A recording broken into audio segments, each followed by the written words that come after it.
Okay. Hello chatters, my name is Rohit and you are watching Wrestle Chatter. तो भाई आज इस video को बिल्कुल भी मिस मत करना। बोरी भर के अपडेट्स तो हैं ही और आपकी एकदम तबीयत खुश हो जाएगी जो मैं आपको बातें बताने वाला हूँ इस वीडियो के अंदर। बस ज़्यादा आज बोलूंगा नहीं इस वीडियो के अंदर। Roman Reigns, John Cena, summer slam, Brock Lesnar, बहुत कुछ मसाला है। बस आप लोग वीडियो से चिपके रहो, वीडियो को लास्ट तक जरूर देखना। और पहली अपडेट के ऊपर आते हैं। सबसे पहले फिन बैलर के बारे में बात करते हैं। अब जैसे मैं आपको अपनी अभी रिसेंट वाली वीडियोस के अंदर बता रहा हूँ कि कैसे एनएक्सटी पर कैरन क्रॉस से हारने के बाद चांसेस लग रहे हैं कि जो फिन बैलर है वो शायद मेन रोस्टर के ऊपर आ सकते हैं। और बंदा खुद कह रहा है कि एनएक्सटी में जाकर उसको जो चीज़ें अचीव करनी थी एक तरीके से वो हो चुकी हैं। उसको नया स्टार्ट चाहिए था, इसलिए वो एनएक्सटी में गया था और अब वो बहुत जल्दी आना चाहता है रॉ या फिर स्मैकडाउन के ऊपर। लेकिन रिपोर्ट्स यहाँ पर कुछ डिफरेंट हैं। रिपोर्ट्स यहाँ पर ये है कि फिन बैलर के बारे में रॉ की जो क्रिएटिव टीम है वो काफ़ी टाइम से रिक्वेस्ट कर रही है कि उनको फिन बैलर चाहिए मंडे नाइट रॉ के ऊपर। लेकिन जो एनएक्सटी के लोग हैं वो फिन बैलर को इतना ज़्यादा पसंद करते हैं कि वो उनको नहीं अपने ब्रांड से जाने देना चाहते। सिर्फ एक शर्त पर फिन बैलर जा सकते हैं और वो ये कि अगर कुछ मेजर प्लान्स हैं उनके लिए ऑन मंडे नाइट रॉ। इससे हमको ये पता लगता है कि अगर फिन बैलर मेन रोस्टर के ऊपर या फिर रॉ के ऊपर आ रहे हैं, जिसके चांसेस ज़्यादा लग रहे हैं, मतलब स्मैकडाउन से ज़्यादा रॉ पर आने के लग रहे हैं जो रिपोर्ट्स बता रही हैं हमको, तो इसके हिसाब से अगर फिन बैलर के साथ कुछ बड़ा, कुछ मतलब धमाकेदार सा, हमको देखने में भी मजा आए, वैसा कुछ प्लान हो रहा है, तो फिर शायद आपको फिन बैलर मेन रोस्टर के ऊपर देखने को मिलेंगे। नहीं तो फिर क्या होगा? नहीं तो ये होगा कि उनको एनएक्सटी के ऊपर रखा जाएगा और शायद डब्ल्यूडब्ल्यूई या फिर एनएक्सटी किसी और तरीके से उनके लिए जो स्टोरी लाइन है वो बनाएगी। तो ये बड़ी इंटरेस्टिंग स्टोरी आई है इस टाइम पर, क्योंकि अभी बहुत ज़्यादा बातें चल रही है फिन बैलर के फ्यूचर को लेकर। तो लेट्स सी क्या होता है। जो फिलहाल मैं आपको ज़्यादा से ज़्यादा है वो बता सकता हूँ। पर्सनली मैं चाहता हूँ कि वो आ जाएं और रॉ के ऊपर आए तो वो और अच्छा रहेगा। क्रिएटिव लोग इतने शायद समझदार हैं कि उनको पता है कि हमने क्या कचरा किया है, तो हमको उस कचरे को सुधारने के लिए कुछ तो सही करना पड़ेगा। तो शायद वो इसीलिए फिन बैलर को डिमांड कर रहे हैं। अब देखते हैं क्या होता है या फिर क्या नहीं। लेकिन अभी ये फिलहाल फिन बैलर के बारे में स्टोरी है। नेक्स्ट गाइस हम लोग बात करते हैं टॉम फिलिप्स के बारे में। अब बहुत ज़्यादा आप में से क्वेश्चंस पूछे लोगों ने। टॉम फिलिप्स अगर आपको नहीं पता, वैसे तो पता होना चाहिए, 2012 से डब्ल्यूडब्ल्यूई के साथ जुड़े हुए हैं। रॉ पर हमको वो अनाउंसर टीम, कमेंट्री टीम का पार्ट देखने को मिलते थे, लेकिन रिसेंट टाइम में वो हो गए गायब डब्ल्यूडब्ल्यूई से। और उनके बारे में बहुत ज़्यादा ऐसे रूमर्स और स्पेकुलेशन आने लग गई कि टॉम फिलिप्स का शायद जो पत्ता है वो डब्ल्यूडब्ल्यूई से कट चुका है। और गाइस रिपोर्ट्स ये आई है कि ऑलरेडी डब्ल्यूडब्ल्यूई ने रिलीज कर दिया है टॉम फिलिप्स को।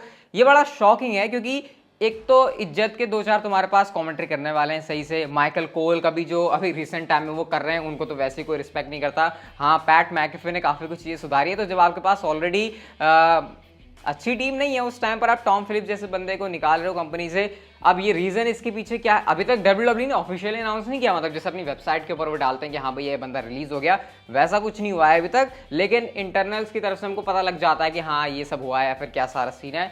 तो रीजन अभी इसके पीछे एग्जैक्टली नहीं पता। क्या टॉम फिलिप्स ने खुद कहा कि उनको जाना है या फिर डब्ल्यूडब्ल्यूई ने उनको निकाला? अगर निकाला है तो भाई पता नहीं किसकी बुद्धि भ्रष्ट हुई पड़ी है, क्योंकि अगेन वही मैं आपसे कह रहा हूँ, वैसी कमेंट्री पर उनके लोग हैं नहीं डब्ल्यूडब्ल्यूई के पास। तो पता नहीं भाई क्या कंफ्यूजन सा चल रहा है इस समय। लेकिन टॉम फिलिप्स फिलहाल डब्ल्यूडब्ल्यूई के साथ नहीं है और शायद इसकी बहुत जल्दी अनाउंसमेंट डब्ल्यूडब्ल्यूई अपने डिजिटल प्लेटफॉर्म्स के ऊपर भी कर सकती है। नेक्स्ट अपडेट की तरफ गाइस हम लोग चलते हैं और ईवा मरी के बारे में अभी तक तो उन्होंने करा भी नहीं है अपना रिटर्न। लोगों ने अभी से उनकी छलना शुरू कर दिया कि तुम क्या कर पाओगे, लास्ट टाइम भी तुमने क्या किया था, तुम्हारे अंदर रेसलिंग स्किल नहीं है। आपको पता है कैसे सारी चीज़ें ईवा मरी के अगेंस्ट हो गई थी। पर्सनली मुझे इतना ज़्यादा पसंद नहीं है कि ठीक है थोड़ा बहुत गुस्सा ठीक है, लेकिन किसी बंदे पर बिल्कुल ही चढ़ जाना, ये चीज़ मुझे सोशल मीडिया पर बिल्कुल ही पसंद नहीं आती। तुम सिर्फ कीबोर्ड पर टाइप कर सकते हो, बाकी तुम्हारे बस की ज़्यादा कुछ है नहीं। जो लोग ऐसी बातें लिखते हैं किसी के बारे में तो नेगेटिव होते हैं। लेकिन गाइज उसके ऊपर एक बड़ी इंटरेस्टिंग रिपोर्ट आई है और रिपोर्ट ये है कि डब्ल्यूडब्ल्यूई का प्लान ही नहीं है ईवा मरी को रेसल करवाने का अपने शोज के ऊपर। अब आप सोचोगे हैं अब प्लान नहीं है तो क्या होने वाला है? तो गाइस प्लान ये है कि ईवा मरी को मैनेजर का रोल दिया जाएगा रॉ के ऊपर और किसी टैलेंट को ओवर करने के लिए ईवा मरी का यहाँ पर यूज किया जा रहा है। मतलब आपको लग रहा होगा देखकर कि ईवा मरी के विनियर्ड्स दिखाए जा रहे हैं, वीडियो पैकेज दिख रहे हैं, बहुत जल्दी वो रॉ पर आएंगी, डेब्यू करेंगी, रेसल करेंगी। ऐसा डब्ल्यूडब्ल्यूई इस पॉइंट पर कुछ भी प्लान नहीं कर रही है, बल्कि उनका प्लान है ईवा मरी के साथ किसी और को लेकर आना और फिर वो ओवर होगा डब्ल्यूडब्ल्यूई की नज़रों में ईवा मरी के साथ काम करके या फिर उनका एक तरीके से क्लाइंट बन के। तो बड़ी इंटरेस्टिंग सी ये बात पता चली है। अब वो कौन है, बंदा है, बंदी है, ये मुझे इसके बारे में कुछ आइडिया नहीं है। लेकिन फिलहाल ये स्टोरी आई है और आप इसे एक स्पॉइलर मान सकते हो। वैसे मैं आपको बताया था ईवा मरी अपने आप को ट्रेन कर रही है परफॉर्मेंस सेंटर के अंदर। तो देखते हैं भाई, क्या पता रेसलिंग भी वो कर ले। लेकिन ये बड़ी इंटरेस्टिंग सी अपडेट है। बाकी आप मुझे कॉमेंट करके जरूर बताना कि ईवा मरी को के बारे में आप क्या सोचते हो, उनका फ्यूचर क्या हो सकता है डब्ल्यूडब्ल्यूई के अंदर। नेक्स्ट स्टोरी की तरफ गाइस हम लोग चलते हैं और कुछ बड़ा ही इंटरेस्टिंग सा मैं आपको बताने वाला हूँ। यूजुअली डब्ल्यूडब्ल्यूई के पेपर व्यूज हमको संडे को देखने को मिलते हैं। ऑब्वियसली हमारे यहाँ इंडिया में वो मंडे को होता है। टाइम डिफरेंस की वजह से पाकिस्तान में भी या फिर ऐसी कंट्रीज़ में।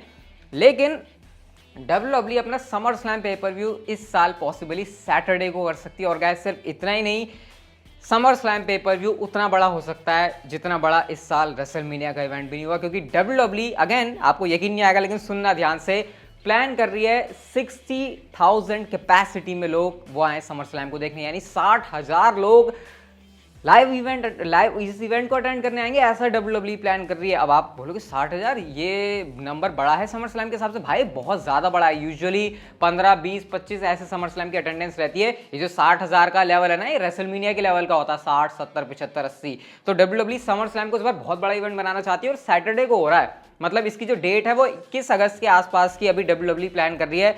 अभी एक ना बॉक्सिंग इवेंट भी है उसी सेम डे को, मतलब सैटरडे को ही 21 अगस्त को। तो WWE के पास कंपटीशन भी तगड़ा हो सकता है, लेकिन कुछ ना कुछ भाई बड़ा, अभी वो क्या बड़ा है वो भी मैं आपको बताऊंगा। लेकिन समर स्लैम के लिए भाई WWE ने पूरी तैयारी मतलब कमर कस ली है, उनको कुछ बहुत बड़ा करना है इस बार समर स्लैम में। और अगर ऐसा है तो भाई दिन अच्छे आने वाले हैं, इस बात के हमको हिंट मिल रहे हैं, क्योंकि वैसे करंटली आपको क्या चल रहा है WWE के अंदर पता है। तो देखो भाई समर स्लैम आने में भी टाइम है, लेकिन आपको पता है पेपर व्यूज कितनी जल्दी आ जाते हैं, हमको खुद आइडिया नहीं लगता। और बड़े बड़े पेपर व्यूज का तो हम लोग इंतजार करते हैं। Summer slam top 4 paper views में से एक है, तो भाई इस बार WWE ने पूरी कमर कस ली है। कुछ और अपडेट्स आएंगे इसके बारे में, लास्ट वेगास में होगी वैसे ऐसा प्लान हो रहा है, तो डेफिनेटली वो मैं आपको चैनल के ऊपर जरूर बता दूंगा। अंडरटेकर की बात करें तो बहुत टाइम से उनके बारे में हमने बात नहीं करी, इसलिए भी नहीं करी क्योंकि आपको पता है वो ऑफिशियली WWE से रिटायर हो चुके हैं, हमने उनका फेयरवेल सब कुछ देख लिया। लेकिन भाई इंस्टाग्राम के ऊपर हमारे अंडरटेकर काफी ज्यादा एक्टिव है। इवन ये वाली फोटो उन्होंने पोस्ट करी है जहां पर वो अपना पसीना वर्कआउट, मतलब पसीना बहाते हुए नजर आ रहे हैं, वर्कआउट करते हुए नजर आ रहे हैं। और एक बड़ा इंटरेस्टिंग सा कैप्शन उन्होंने लिखा है जो कि अगेन फैंस को सोचने पर मजबूर कर रहा है कि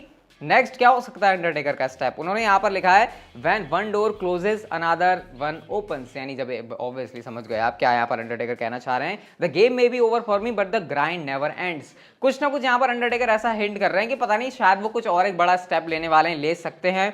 अब एग्जैक्टली वो क्या हो सकता है उसके बारे में तो कुछ कमेंट मैं नहीं करूंगा अभी। हाँ ये मत समझ लेना कि वो AEW के अंदर जा रहे हैं, क्योंकि ऑलरेडी WWE के साथ लेजेंड वाला कॉन्ट्रैक्ट उन्होंने सालों का साइन कर लिया है। मतलब वो हमेशा WWE के साथ ही जुड़े रहेंगे। एक तरह से WWE ने अंडरटेकर को लॉक कर लिया कि भाई नहीं तुम रिटायर हो गए लेकिन तुम हमारे साथ ही रहोगे। लेकिन देखकर काफी अच्छा लग रहा है कि अंडरटेकर स्टिल रेसलिंग से रिटायर होने के बाद अपने आप को अच्छे से शेप में रख रहे हैं और मोटिवेट करता है काफ़ी सारे लोगों को जो अंडरटेकर को आइडल मानते। तो ये छोटी सी स्टोरी थी अंडरटेकर के बारे में, बहुत जमानों से बात नहीं करी थी, तो ज़रा मैंने सोचा उनको भी ज़रा इस वीडियो में कवर कर लेते हैं।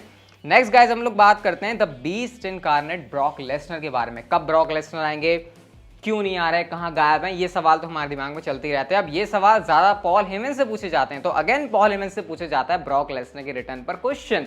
इस बार आंसर डिफरेंट था। हमेशा ब्रॉक लेसनर के बारे में पॉल हेमन कहते हैं ब्रॉक लेसनर वो करते हैं जो कि ब्रॉक लेसनर करना चाहते हैं, कोई भी ब्रॉक लेसनर को नहीं सिखा सकता कि उनको करना क्या है।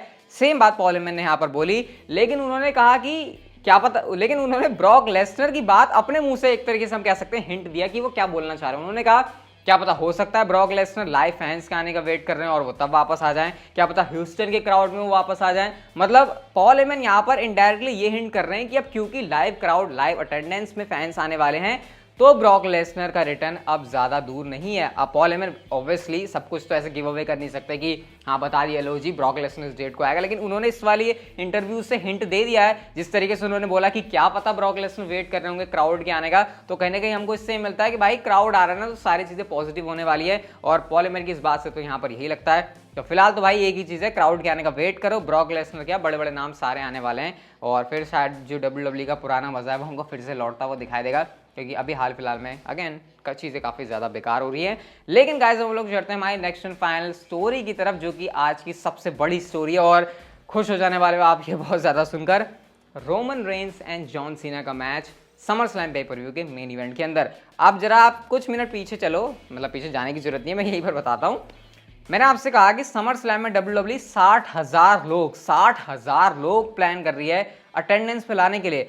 अब इतनी बड़ी कैपेसिटी में WWE इतनी बड़ी बेवकूफ़ नहीं है कि सोच ले कि लोग हमको देखने आ जाएंगे जब तक उनके पास कोई एक बहुत बड़ा ब्लॉकबस्टर मैच नहीं है। तो गाइस प्लान यहाँ पर यह है कि WWE करंटली प्लान कर रही है समर स्लैम को बड़ा इवेंट बनाने का, ज़्यादा क्राउड लाने का, फैंस के सामने करने का, सैटरडे को करने का, और साथ ही साथ एक ऐसा मैच जो कि फैंस हमेशा याद रखें, और वो है Roman Reigns versus John Cena का मैच।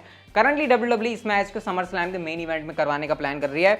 ये रूमर्स आने शुरू हो चुके हैं इस वजह से, क्योंकि एक तो आपको पता है क्राउड अब वापस आ रहा है और WWE अभी से जॉन सीना और रोमन रेंज के मैच को कंसीडर कर रही है कि ये आने वाले महीने के लिए एक बहुत बड़ा मैच होने वाला है। अब क्योंकि भाई सिंपल सी बात है, समर स्लैम के अंदर जब आपको ज्यादा क्राउड बिकवाना है तो ऐसे ये लुल मैच से थोड़ी रोमन रेंज वर्सेस सेजारो, इस मैच की मैं बेइज्जती नहीं कर रहा हूं, लेकिन कभी भी रोमन रेंज वर्सेस सेजारो का मैच को प्रमोट करके आप 60,000 की ऑडियंस नहीं बिकवा सकते। आपको चाहिए होते हैं बड़े मैचेस। तो जब WWE सारी चीज़ों को बड़ा कर रही है, और मैंने आपसे कहा कि जब जॉन सीना आएंगे तो बड़े धमाके के साथ आएंगे, तो कुछ ऐसा WWE यहाँ पर प्लान कर रही है। और भाई ये चीज़ सुन के इतनी एक्साइटमेंट हो रही है कि इतना बड़ा मैच WWE करवाने का प्लान कर रही है। अगर चीज़ें जैसे चलती जैसे अभी सोचा जा रहा है, अगर कुछ प्लान में चेंज होगा तो अलग बात है, लेकिन WWE का इसको प्लान बनाना, इसको कंसिडर करना एक बहुत बड़ी अपडेट है। अभी ये कुछ इनिशियल अपडेट्स है, डेफिनेटली इसके बारे में हमको आगे कुछ पता चलेगा, और वो पता चलता है तो डेफिनेटली वो इस चैनल पर शेयर हो जाएगा। लेकिन उसके लिए आपको करना क्या पड़ेगा, इस चैनल को सब्सक्राइब करना पड़ेगा और नोटिफिकेशन बेल को ऑन करना पड़ेगा। और बाकी वीडियो अच्छी लग गई हो तो इसे लाइक जरूर कर देना, and see you guys in my next video.